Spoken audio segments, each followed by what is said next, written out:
Ako po ay ordinaryo lang, kagaya ninyo. Ah, 75, 76, ganun lang yan. Hindi naman masyado ako nagmamadali kasi I finished my high school 7 years.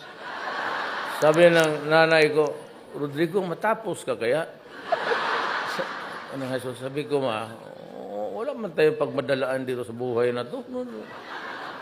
Sige lang, bilyar. Minsan nahuli pa ako ng nanay ko, yung talagang takot, pinalo sa...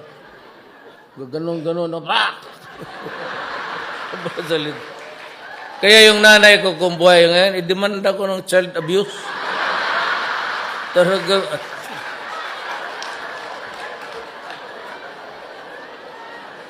Tapos kayong mga Bisaya, alam niyo yan, we have this colloquial term na